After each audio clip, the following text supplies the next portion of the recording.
Alors, bienvenue dans cette vidéo où l'on va faire la dernière partie du troisième chapitre. Donc, on va voir la diffusion à travers une membrane. Alors, supposons qu'on a deux compartiments comme ça, qui contiennent deux solutions avec deux concentrations différentes d'un même soluté. Alors, le compartiment numéro 1 qui se trouve à gauche possède une concentration supérieure à celle du compartiment numéro 2. Donc, qu'est-ce qui va se passer? Les particules du soluté vont essayer d'équilibrer les concentrations. Ça veut dire qu'il va essayer de les rendre égales des deux côtés ou bien dans les deux compartiments. Alors, pour cela, les particules de ce soluté vont diffuser du compartiment 1 vers le compartiment 2 à travers la membrane, comme ça. Alors ça, c'est à condition que la membrane soit perméable à ces particules. Donc, nous ici, on va supposer qu'elle est perméable à ces particules. Donc, ça, c'est l'état initial. Après un certain temps,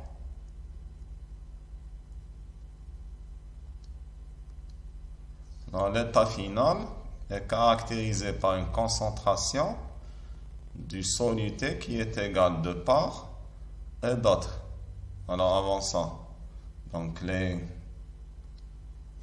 lorsque ces particules diffusent du compartiment 1 vers le compartiment 2, il y a création d'un flux de particules phi qui, dans le sens, est du compartiment 1 vers le compartiment 2. Donc, ça, c'est au début. Alors, à l'état final, bien à l'équilibre, qu'est-ce qu'on a? Donc, à l'équilibre, les deux concentrations sont égales des deux côtés de la membrane, ou bien dans les deux compartiments. Alors, dans ce cas-là, les particules ne vont plus diffuser et le flux sera égal à 0.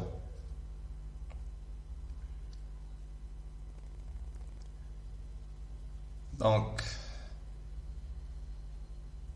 à l'état initial, nous avons par exemple la concentration dans le compartiment numéro 1, C1, on va l'appeler C1, égale à M1, la masse du soluté, sur V1, le volume du compartiment numéro 1. Alors, dans le compartiment numéro 2, nous avons la concentration dans ce compartiment, c'est M2, masse du même soluté, divisé par le volume du compartiment numéro 2. Alors, à l'état final, les deux concentrations vont changer, elles seront modifiées. Donc, on aura C1 final qui sera égal à M1, la masse initiale du soluté, moins M, la masse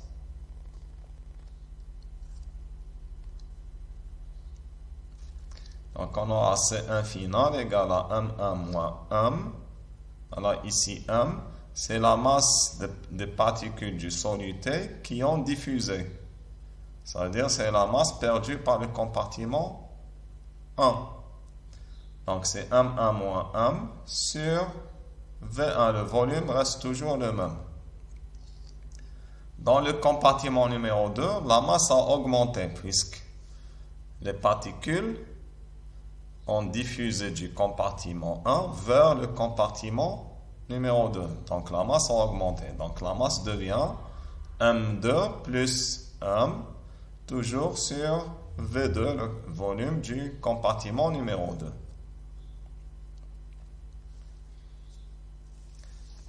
Alors, si on veut par exemple calculer la masse du soluté qui a diffusé, donc on peut trouver cette masse en mettant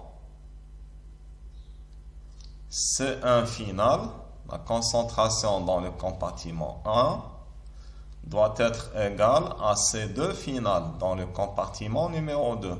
Parce que sinon, le flux ne va pas s'arrêter. Donc nous, on va calculer ces concentrations qu'on représente les concentrations dans les deux compartiments après que le flux soit maintenant égal à 0. Ça veut dire qu'on est en état d'équilibre. Il n'y a plus de diffusion.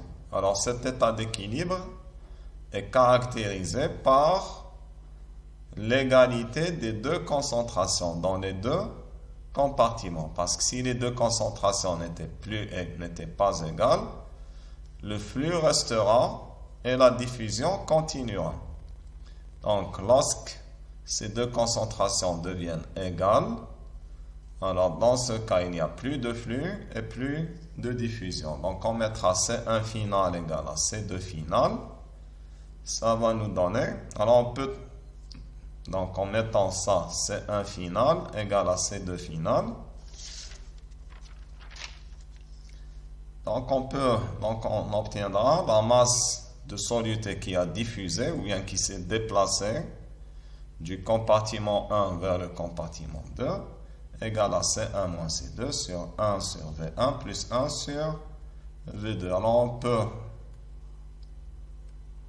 démontrer ça.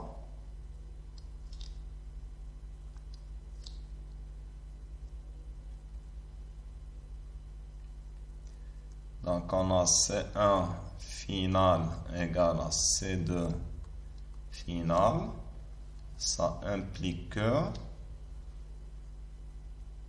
M1 moins M sur V1, ça c'est C1 final, moins est égal à M2 plus M sur V2. Et donc on peut écrire que M1 moins M sur V1 moins M2 plus M, le tout sur V2, égale à 0. Et donc on peut écrire aussi M1 sur V1 moins M2 sur V2 est égal à, on peut faire ça en plusieurs étapes pour que le calcul soit clair. Donc moins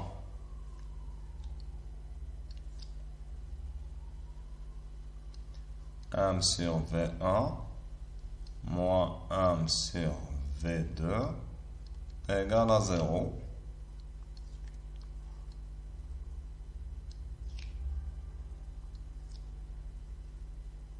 Donc, M1 sur V1 moins M2 sur V2 est égal à M sur V1 moins M sur V plus M sur V2. Alors on peut écrire ça, c'est M fois 1 sur V1 plus 1 sur V2.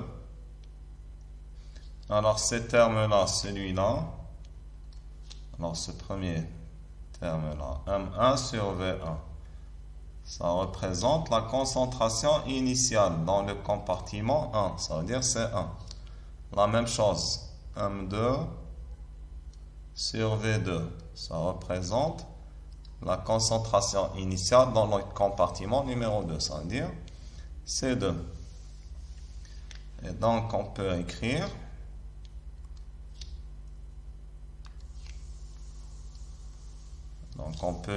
que C1 moins C2 est égal à M fois 1 sur V1 plus 1 sur V2. Et donc nous on cherche M. Donc M est égal à C1 moins C2 par 1 sur V1 moins 1 sur V2. Donc, c'est la relation donnée dans le cours. Donc, c'est la relation qu'on a trouvée ici.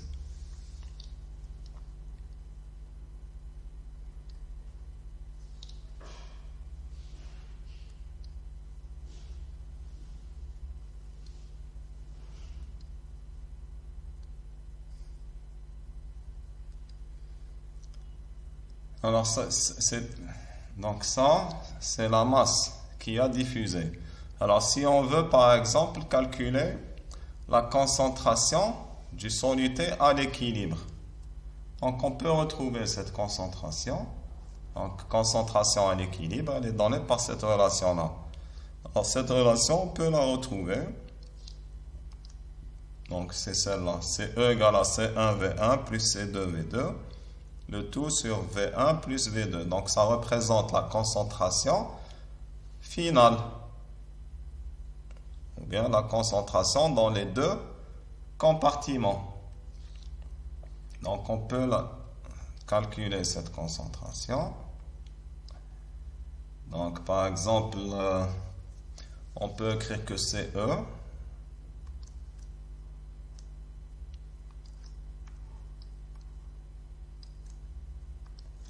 donc, on a CE. On peut utiliser ou bien C1 final ou bien C2 final. Puisqu'on a... Donc, on a d'abord CE, c'est C1. Elle est égale à C1 final. Et elle est égale aussi à C2 final. Donc, on peut utiliser l'expression de C1 final ou bien l'expression de C2 final. Donc, on peut l'écrire comme ça. Donc, comme on l'avait dit précédemment, pour C1 final, c'est M1 moins M sur V1. Donc, on peut l'écrire aussi, c'est M1 sur V1 moins M sur V1. Alors, ça, M1 sur V1, ça représente C1. Et donc, CE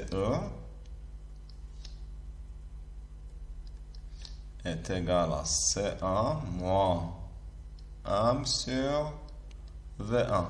Et M, on a trouvé son expression. On peut la remplacer. Donc c'est C1 moins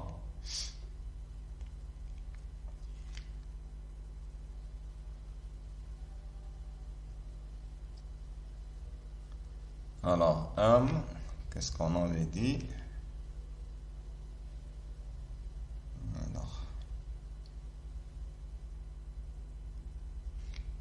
Donc, c'est C1 moins C2 sur 1 sur V1 plus 1 sur V2. Alors, tout ça, c'est M divisé par V1. Donc, tout ça divisé par V1. Donc, en rouge. Donc, tout ça, c'est M qu'on avait trouvé, c'est-à-dire la masse du soluté qui a diffusé. Et donc, cette relation, on peut l'écrire comme ça.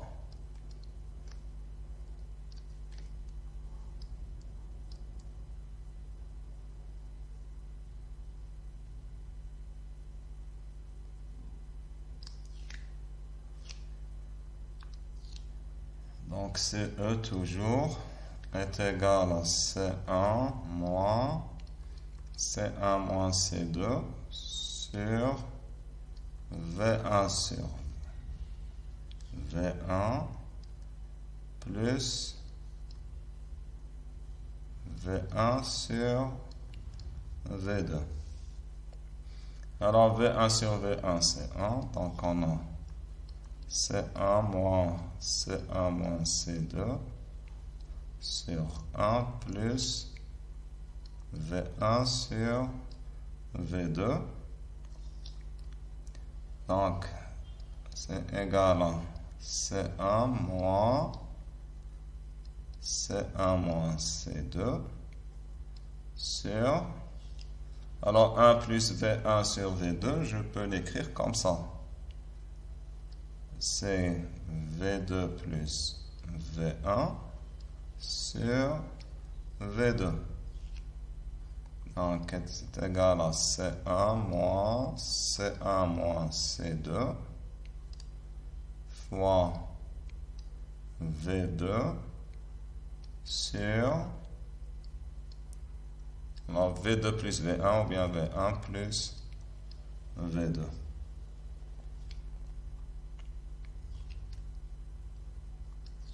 Alors, je peux écrire ça comme ça encore. Donc, je peux écrire, c'est, alors si je mets ça ici, donc j'aurai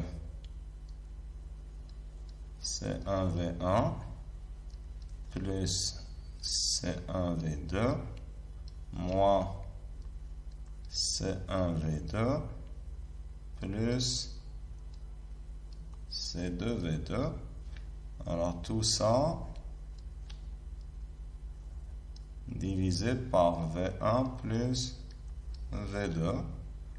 Donc en simplifiant C1V1, C1V1, il va me rester à la fin C à l'équilibre égal à C1V1 plus C2V2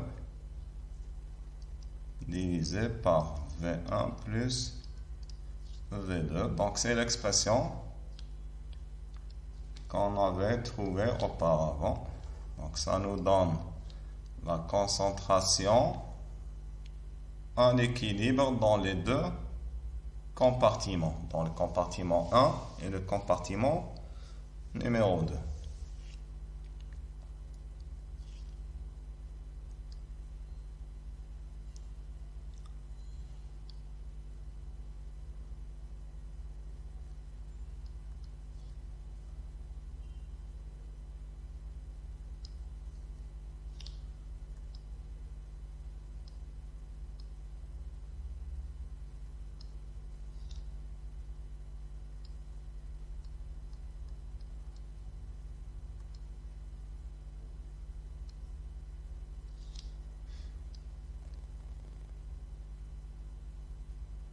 Alors maintenant, on va nous intéresser à la vitesse avec laquelle se fait la diffusion. Donc on connaît les caractéristiques de l'état final, ça veut dire après que la diffusion se soit terminée. Donc on connaît quelle est la masse de soluté qui a diffusé, ou bien qui va diffuser, on peut la calculer à l'avance si on connaît les deux concentrations et les deux volumes des deux compartiments. Et aussi on peut trouver la concentration à l'équilibre, ou bien à l'état final.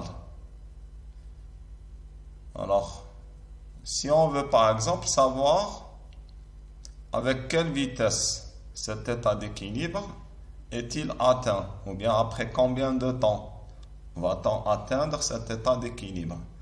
Alors pour cela, on va utiliser la loi de Fick. Alors la loi de Fick nous donne l'expression du flux de diffusion. Alors supposons qu'on a des particules comme ça qui se trouvent ici à gauche et que ces particules ont un gradient de concentration. Ça veut dire que la concentration ici n'est pas la même ici. Donc qu'est-ce qui va se passer? Ces particules vont diffuser. Elles vont diffuser à travers une certaine surface. Et donc, ces particules, elles vont diffuser comme ça.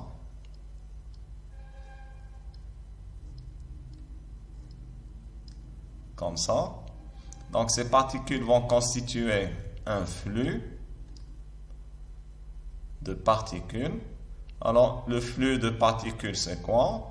C'est le nombre de particules par unité de temps et par unité de surface. Donc,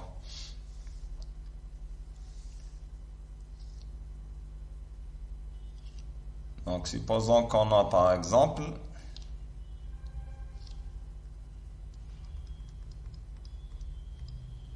comme on l'a dit, des particules comme ça. Ici, on a mis un repère et que les particules vont se déplacer suivant l'axe des X, comme ça, dans cette direction. Comme ça, dans cette direction. Elles vont traverser cette surface-là, par exemple. Comme ça. Pendant un certain temps. Alors, le flux de ces particules, c'est quoi? C'est le nombre de ces particules divisé par cette surface et divisé par le temps nécessaire à la diffusion de ces particules. Alors, si pendant un temps élémentaire dt, on a la diffusion d'un nombre de particules dn, alors le flux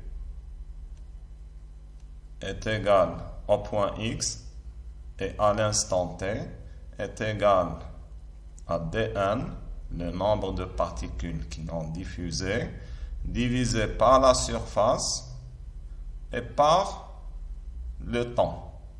Donc l'unité, ça sera mol par mètre carré par seconde par seconde. Alors ça peut être mol par centimètre carré par minute, ou bien l'essentiel G, une quantité de matière par une unité de surface et une unité de temps.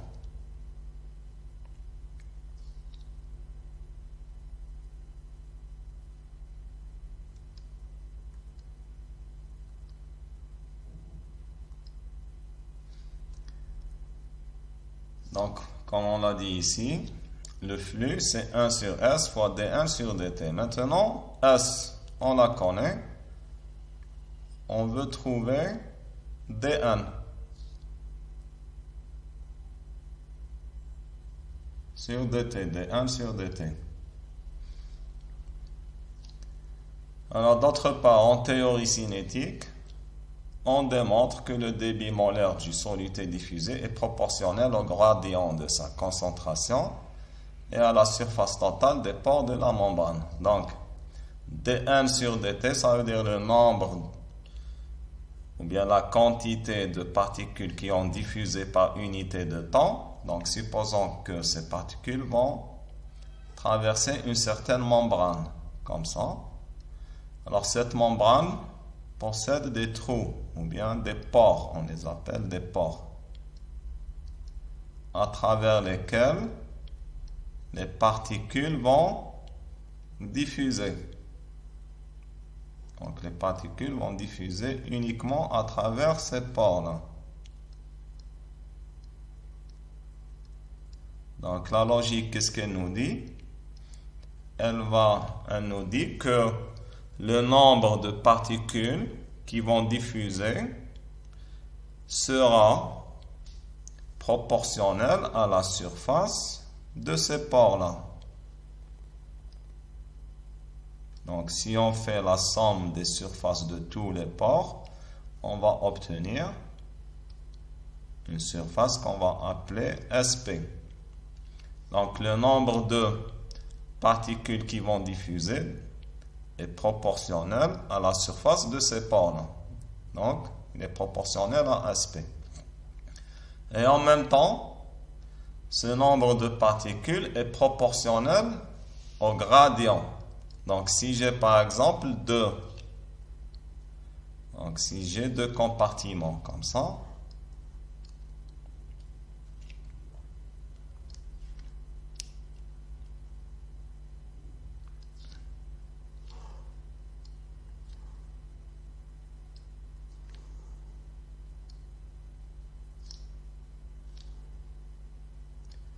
donc si j'ai deux compartiments par exemple, séparés par une membrane,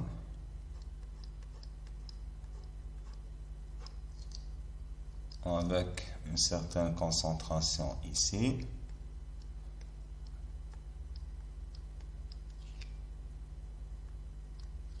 et une certaine concentration par là.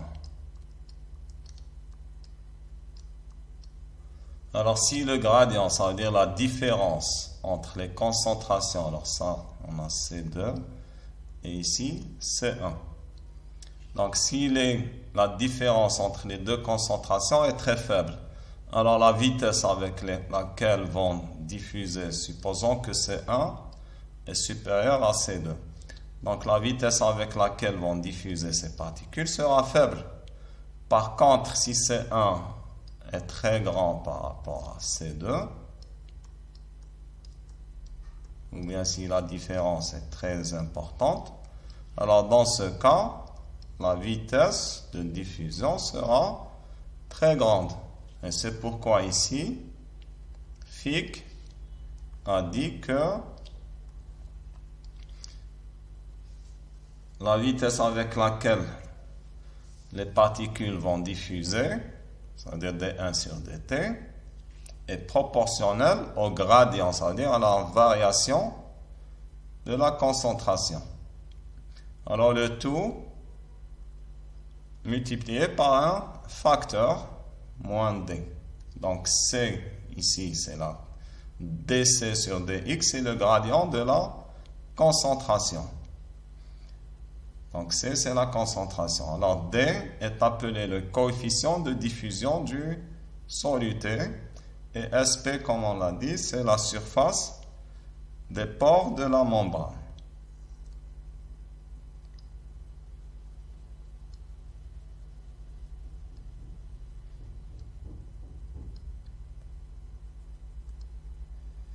Alors le coefficient de diffusion D est donné par la relation d'Einstein. D est égal à K fois T sur F. Alors K, c'est la constante de Boltzmann.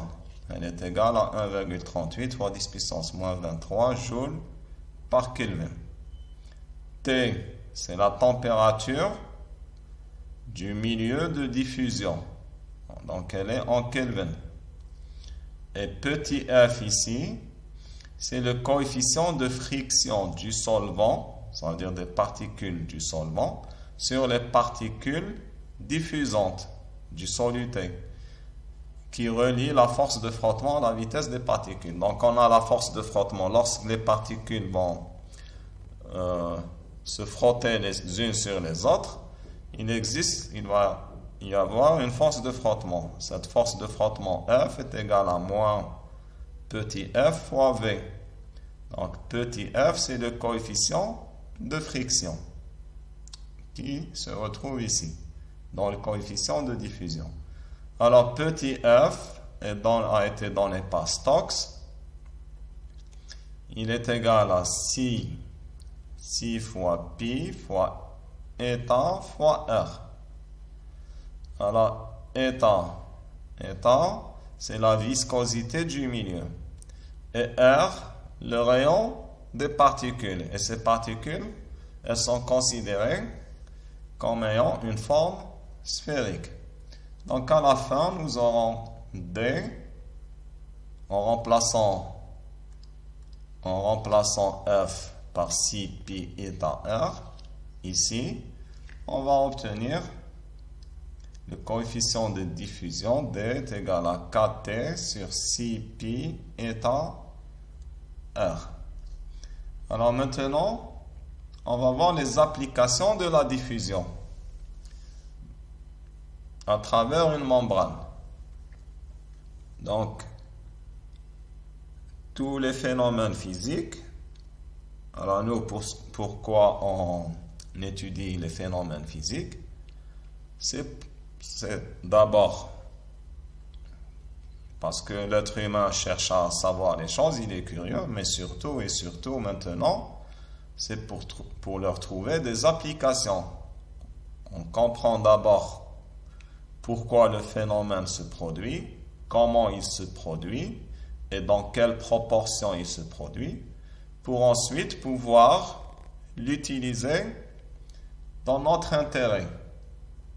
Alors, par exemple, en médecine, la diffusion à travers une membrane est utilisée pour purifier le sang. Donc, supposons qu'une personne est atteinte d'une insuffisance rénale, ça veut dire que ses reins ne fonctionnent pas normalement, ou bien à un rythme convenable, ça veut dire qu'elle ne purifie pas le sang bien comme il faut. Et donc, pour aider les reins, ou bien pour remplacer leur fonction, on va utiliser la technique d'hémodialyse. Alors, c'est quoi la technique d'hémodialyse? C'est une épuration extra-rénale du sang, puisqu'on sait que le sang est épuré dans les reins. Et puisque les reins ne fonctionnent pas normalement, donc on va essayer d'épurer ce sang d'une autre manière, ou bien en utilisant une autre technique que la voie naturelle. La voie naturelle, c'est à travers les reins. Les reins ne fonctionnent plus. Donc, qu'est-ce qu'on a fait?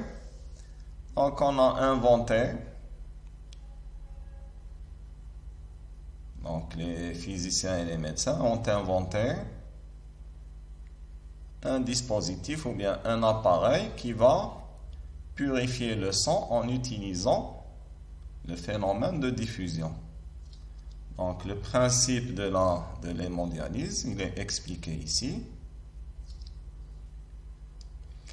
Donc, ici, on a le patient. Sur son bras, on a fait une fistule.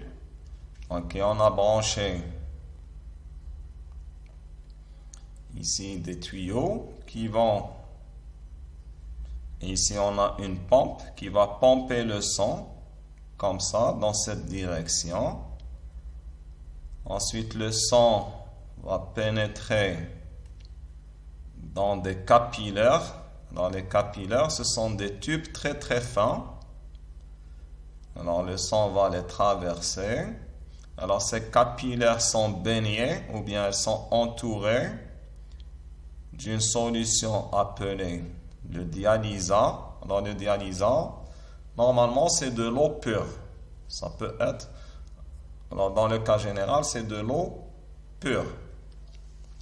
Et ce dialysat est renouvelé régulièrement. Donc, qu'est-ce qui va se passer? Donc, ici, vous voyez, ici, on a, par exemple, la source de dialysat qui va fournir l'eau pure. Elle va pénétrer ici.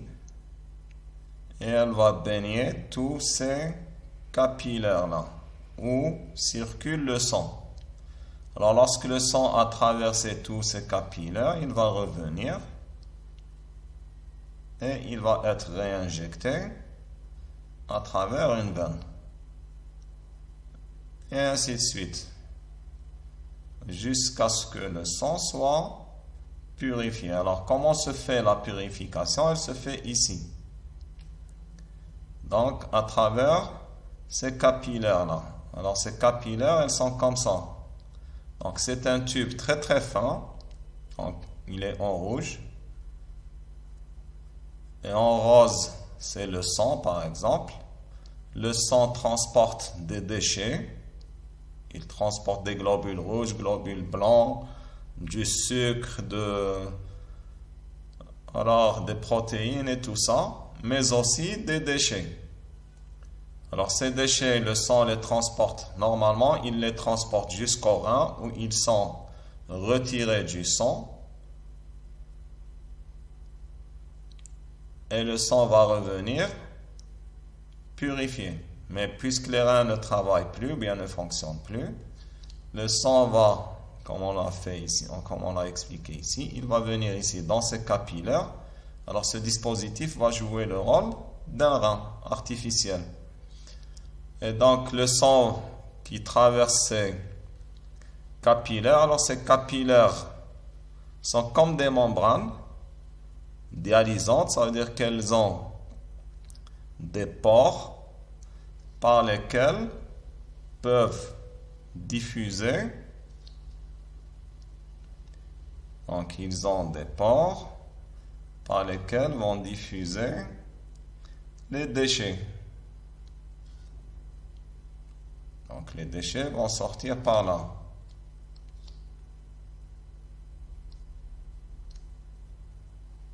Alors, pourquoi les déchets vont-ils sortir par là? C'est à cause de la différence de concentration, puisque ça, en bleu, on a dit, c'est le dialysat. C'est de l'eau pure. Alors, parmi les déchets, on va nous intéresser, par exemple, à l'urine. Enfin, pardon, à l'urée. Alors, l'urée est transportée par le sang. Et lorsque ce sang est en contact avec le dialysat qui est pur, qui ne contient pas d'urée, donc il y aura une différence de concentration. Alors, comme ici.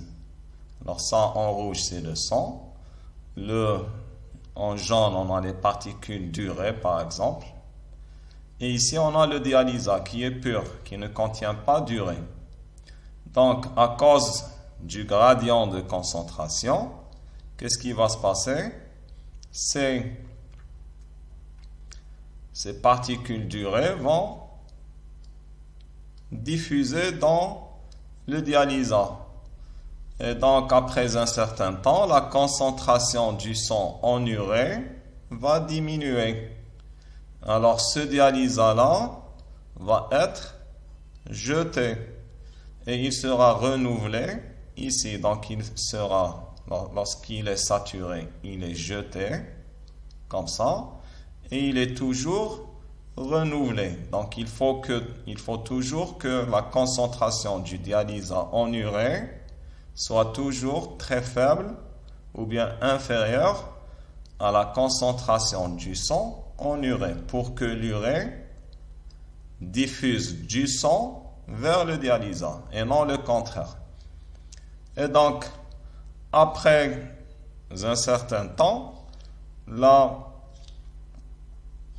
concentration du sang en urée va diminuer avec le temps.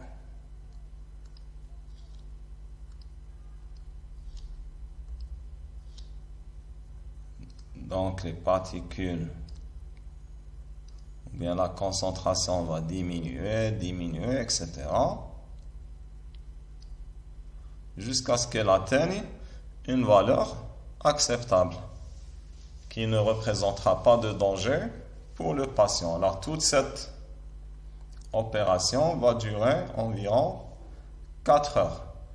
Et les personnes atteintes d'insuffisance rénale doivent faire leur hémodialyse environ 3 fois par semaine.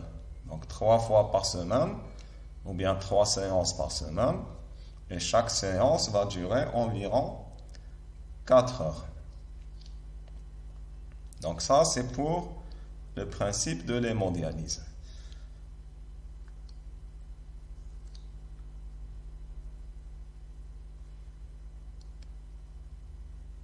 Donc, le but, comme on l'a dit, c'est l'élimination des produits toxiques du sang.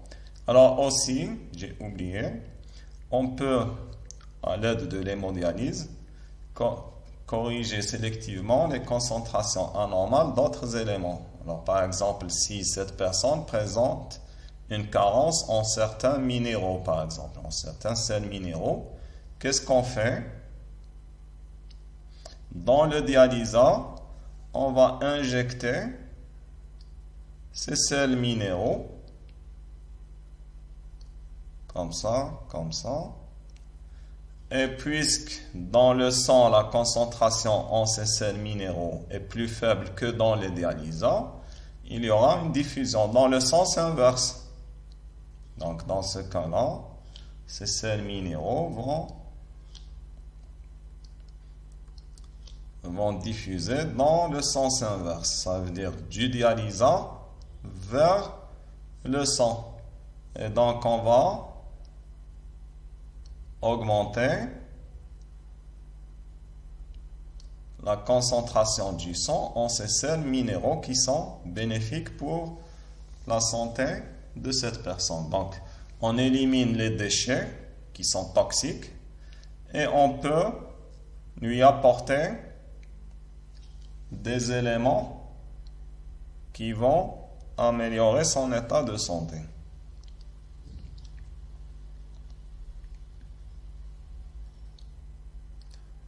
Alors ça, c'était une explication qualitative. Donc, comment se fait, ou bien quel est le principe? Donc, nous, on va nous intéresser maintenant à une étude quantitative. Alors, la loi de variation de la concentration uréique. Donc, on va nous intéresser à comment la concentration uréique dans le sang, comment va-t-elle varier dans le temps pendant l'opération d'hémodialyse. Alors, considérons le cas d'une épuration extra-rénale, hémodialyse. Alors, le soluté étudié, c'est l'urée. Donc, il y a d'autres substances toxiques, mais nous, on va nous intéresser à l'urée. Alors, pour les autres substances, c'est le même principe qu'on pourra utiliser. Donc, dans le sang, on a une concentration uréique, C1 égale à Cu, C de l'urée. Donc, ça, à gauche ici, représente le sang. Donc, on a une concentration C1 d'urée. Cette concentration est plus grande que les valeurs moyennes admises. Donc, on doit chercher à la diminuer ou bien à la baisser.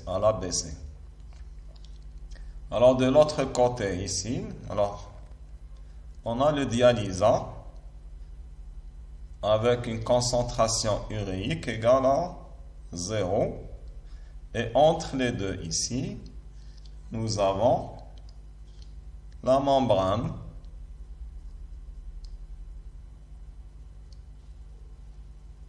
qui va laisser passer. Alors, l'épaisseur de cette membrane, c'est E. Donc, c'est ça. Cette membrane va laisser passer l'urée du sang vers le dialysat. Donc, la concentration dans le sang, c'est Cu. Et dans le dialysat, c'est 0.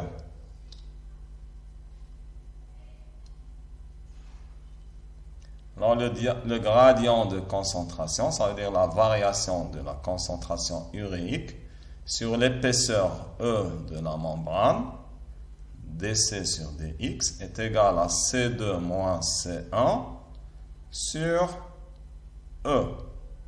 Alors, comme C1, on a dit C1 est égal à CU. Donc, ça sera moins, et C2, on a dit c'est 0. C2 est égal à 0.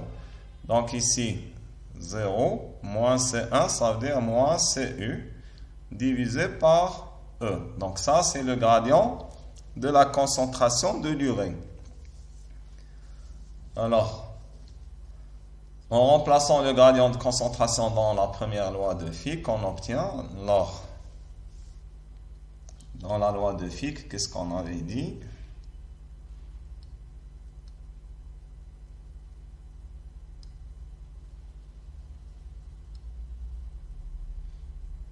On avait dit que dN sur dt est égal à moins dsp fois le gradient de concentration d rang C sur d rang X. Alors ça, on l'a trouvé, on a dit, il est égal à moins Cu sur E. Donc en remplaçant ici, on va obtenir dN sur dt est égal à D fois SP fois CU sur E. Donc, c'est cette expression qu'on va retrouver ici. Donc, D1 sur dt, c'est D fois SP fois CU sur E. Alors, ici, D1 sur dt, c'est quoi? Alors, déjà, D1, qu'est-ce qu'il représente? Il représente le nombre de particules ayant traversé la membrane pendant le temps dt.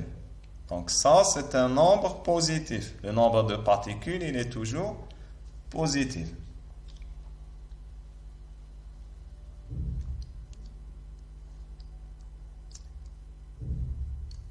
Alors, pendant le temps dt, on a dit, il passe dn molécules ou bien particules durées vers le dialysant.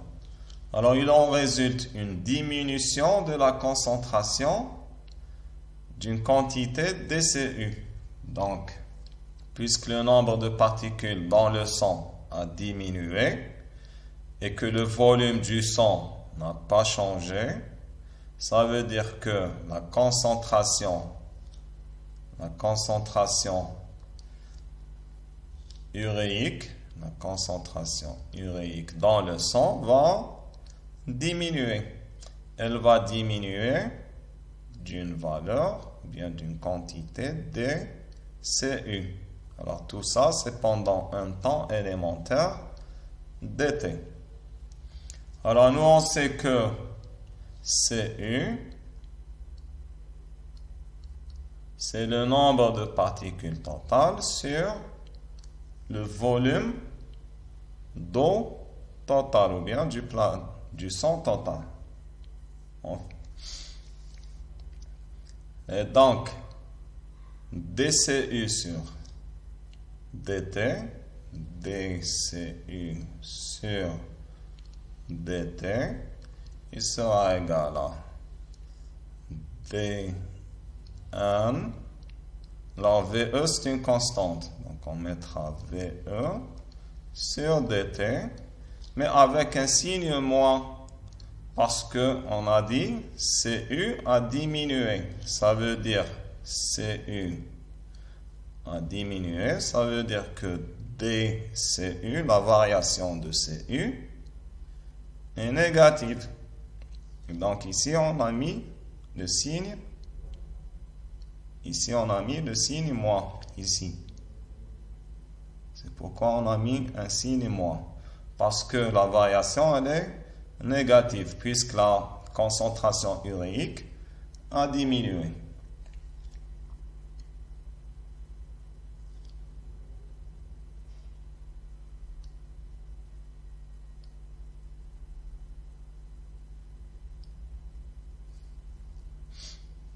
Et donc, en remplaçant dans la loi de Fick, on aura dCU sur dt est égal à moins dSP sur E, VE, le tout multiplié par CU. Alors, si on met ça, ce terme-là, si on va l'appeler taux, ce terme-là, on va l'appeler taux. Enfin, 1 sur taux, pardon. Et donc, qu'est-ce qu'on aura? En mettant D fois SP sur EVE égale à 1 sur taux, on aura dCU sur dt égale à moins CU sur taux. C'est ce qui est écrit ici. Ou bien alors cette équation-là, on peut l'écrire comme ça. C'est dCU sur CU est égal à moins dt sur taux.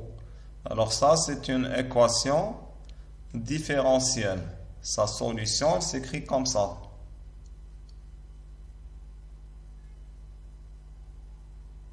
Donc on a CU, ça veut dire la concentration uréique en fonction du temps, est égal à CU lorsque le temps est égal à 0, ça veut dire la concentration uréique initiale dans le sang, multiplié par exponentielle moins T sur taux.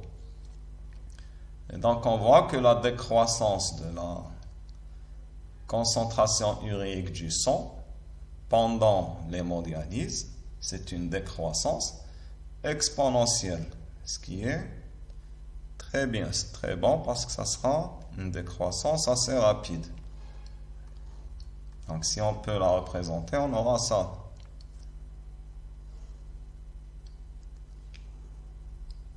Donc ça, c'est le temps.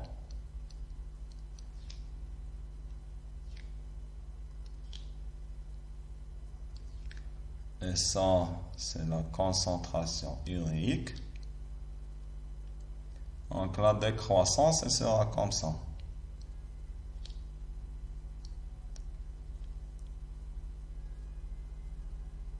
Elle sera comme ça. Et ici, c'est Cu lorsque T est égal à 0. Ça veut dire la concentration uréique initiale.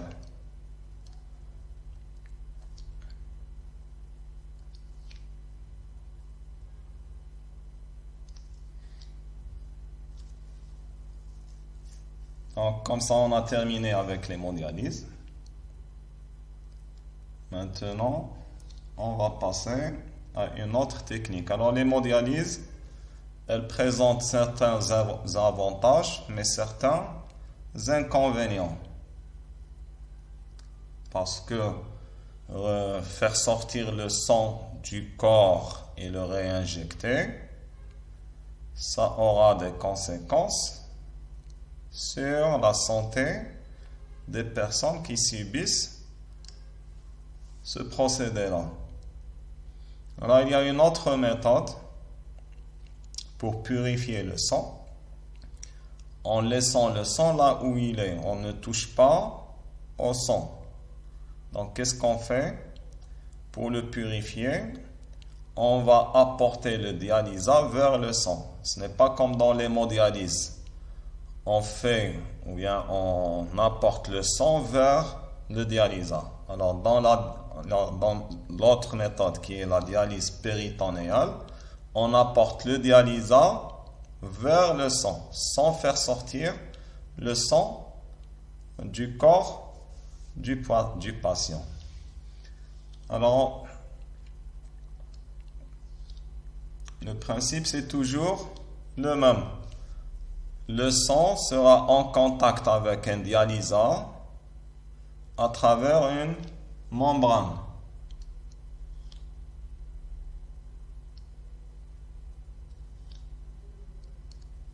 Donc le sang sera en contact avec le dialysat à travers une membrane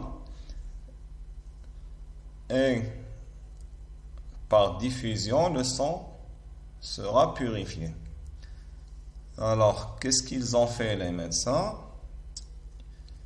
Alors, ils ont remarqué qu'il existe une certaine membrane qui est appelée le péritoine. Alors, normalement, vous la connaissez mieux que moi. Alors, ce péritoine, c'est une membrane qui, alors ici en rouge, elle est divisée. Elle n'est pas divisée, mais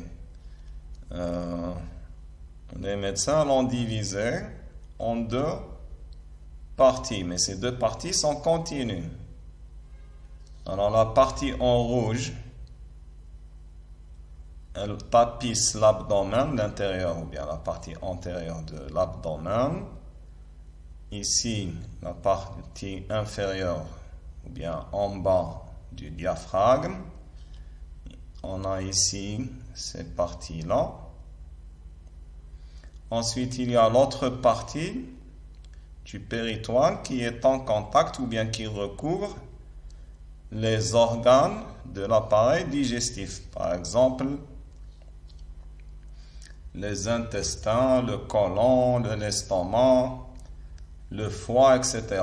Alors, cette partie du péritoine, cette partie-là, pardon, en rouge et en bleu, c'est le péritoine. Alors, ce péritoine est composé de deux, on les appelle deux feuillets. Alors, le feuillet en rouge, il est appelé le feuillet pariétal. Et en bleu, c'est le feuillet viscéral. Donc, on revient ici, en rouge, qui est en contact avec l'abdomen, le diaphragme et les autres parties, comme ça, comme vous le voyez ici, en rouge. C'est le péritoine ou bien c'est le feuillet pariétal. En bleu, qui est en contact avec le foie, l'estomac, le côlon, les intestins, etc. Alors cette partie-là est appelée feuillet viscéral.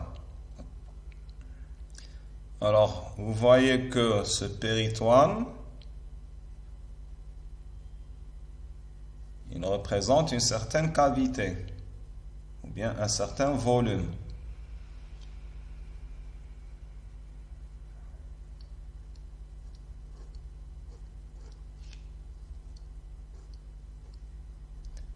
Et ce péritoine-là a une propriété très importante, c'est qu'il est très vascularisé. Alors sa surface totale, c'est environ 2 mètres carrés. Donc vous voyez qu'il a une surface très très grande. Et comme il est très très vascularisé, la surface des vaisseaux sanguins représente 1 mètre carré. Donc c'est 1 mètre carré, c'est la moitié de toute la surface du péritoine qui est vascularisée. Et donc, à quoi ils ont pensé les médecins? Ils ont pensé à introduire le dialysat dans cette cavité entre les deux feuillets. Donc, ici, ils vont introduire le dialysat comme ça. Et donc, ce dialysat va entrer en contact avec les vaisseaux sanguins qui vascularisent. Donc, le dialysat, il est en bleu, ici. Donc, lorsqu'on va l'introduire par là. Donc, d'abord, ça se fait par intervention chirurgicale d'abord. Ils vont placer ce qu'on appelle un cathéter. Donc, c'est un tuyau qui va traverser l'abdomen et va pénétrer à l'intérieur du péritoine, jusqu'à l'intérieur de la cavité péritoniale. Et donc, ce tuyau-là, qui est ici, à travers ce tuyau-là, on va injecter le dialysat. Donc, à travers ce tuyau, ou bien ce cathéter, on l'appelle cathéter, on va injecter le dialysat. Le dialysat va remplir cette cavité, ce volume-là.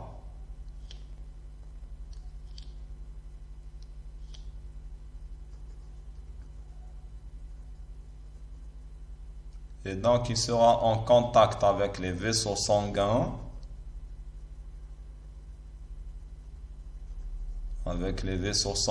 du péritoine. Et comme il y a une différence de concentration entre le dialysat et le sang, en urée ou bien en autre substance toxique, alors ces dernières vont diffuser. Donc, ces dernières vont diffuser vers le dialysat. Donc, des différents vaisseaux sanguins vers le dialysat. Donc l'opération, comment elle se passe? Donc, d'abord, lorsque le médecin prescrit ou bien indique au patient cette méthode de purification du sang qui est la dialyse péritonéale, donc il va subir une opération chirurgicale où on va lui placer ce qu'on appelle un cathéter. Donc c'est un tuyau qui va traverser l'abdomen et pénétrer jusqu'à l'intérieur du péritoine. Ensuite, ce tuyau va rester comme ça. Il est bouché ou bien fermé avec un bouchon comme ça. Ensuite, pour chaque séance ou bien pour chaque opération de purification du sang, qu'est-ce qu'ils font? Ou bien alors cette opération peut se faire, le patient peut la faire tout seul. Qu'est-ce qu'il va faire? Alors la première fois après la pose du cathéter, il va ouvrir ce bouchon comme ça. Ensuite, il va injecter le dialysat qui se trouve dans un sac. Alors l'injection, alors supposons que ça c'est le sac rempli de dialysat. Alors, donc il va brancher ce sac avec le cathéter à travers un tuyau.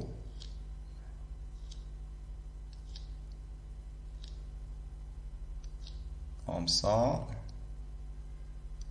Comme ça.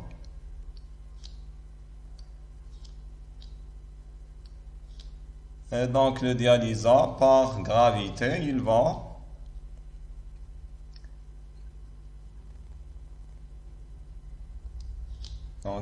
descendre comme ça dans le tuyau. Il va pénétrer dans la cavité péritonéale et il va la remplir. Alors chaque personne peut supporter une certaine quantité de dialysat. Alors la quantité n'est pas fixe. Chaque personne peut supporter une certaine quantité. Et donc, il va refermer. Ensuite, il va refermer. Enfin, il ne va pas refermer. Il va laisser ça. Alors, lorsque le sac est vide, après un certain temps, le sac devient vide. Donc, ça veut dire que tout le dialysat a été injecté. Alors, cette opération dure environ 10 minutes environ.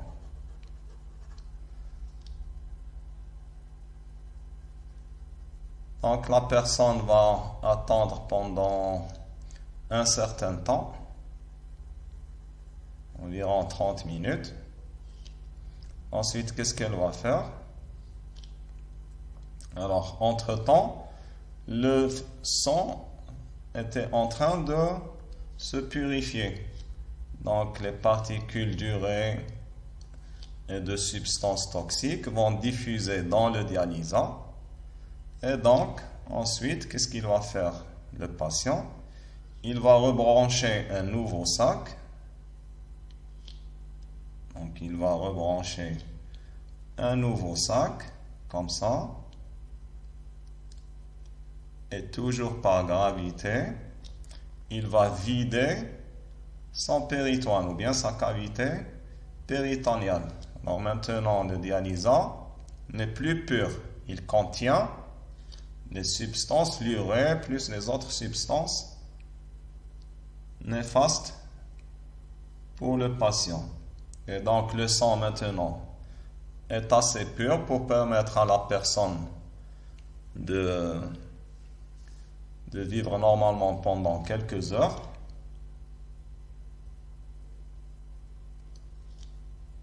Donc le dialysat va ressortir, il va remplir le sac comme ça. Lorsque le péritoine a été complètement vidé, il va débrancher le cathéter et le refermer avec un nouveau bouchon ici. Comme ça, et il va jeter ce sac contenant les particules toxiques. Donc cette opération qui se fait manuellement, le patient doit la faire pendant 3 à 4 fois par jour. Donc vous voyez que c'est un peu contraignant. Elle dure environ 30 à 40 minutes. Donc c'est assez contraignant. Alors, il existe une autre manière, à l'aide d'une machine qui va faire la même opération. Donc, qu'est-ce qu'elle va faire, la machine? Le patient va mettre ses sacs de dialysat et les sacs où il va récupérer le dialysat qu'il va récupérer de son péritoine. Ensuite, la machine, elle va d'abord pomper le dialysat pur et après, elle va récupérer le dialysat impur. Alors, tout ça, la machine va le faire toute seule. Alors, cette opération se passe généralement la nuit lorsque le patient dort, donc elle dure environ 8 à 9 heures. Et donc, au lieu de faire 3 à 4 séances par jour, cette personne-là peut faire une seule séance de 8 à 9 heures, mais la nuit, lorsqu'elle dort.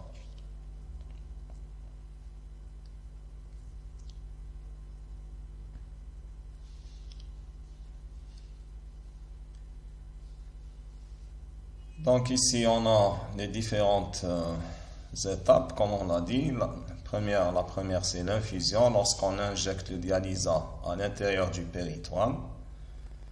Ensuite, l'autre étape, c'est la stase. C'est le temps où vont se faire, où l'urée va diffuser dans le dialysat.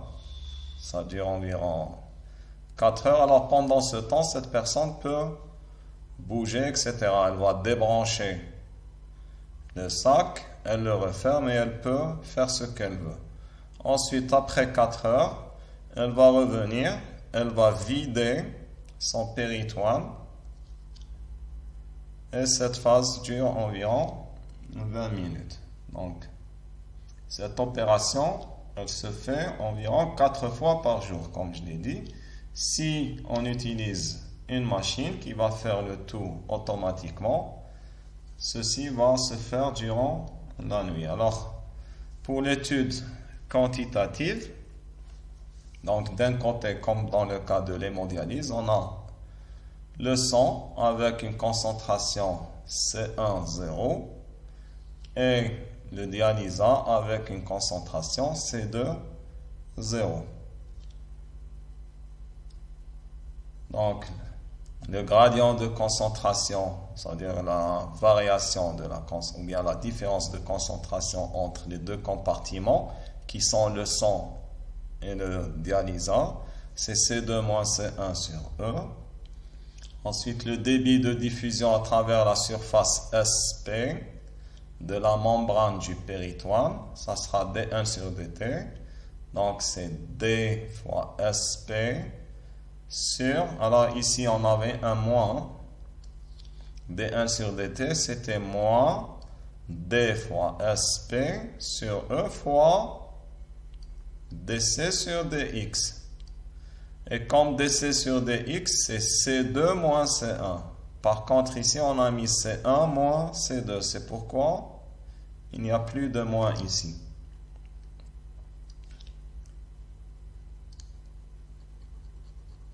Donc, DC sur DX, c'est C1 moins C2 sur E. Donc, alors pendant un temps d'été, il passe D1 molécules d'urée vers le dialysat. Donc, il en résulte une diminution de C1 et devient dC1 sur dt qui est égal à moins 1 sur VE fois D1 sur dt. Alors, VE ici, c'est le volume d'eau du sang.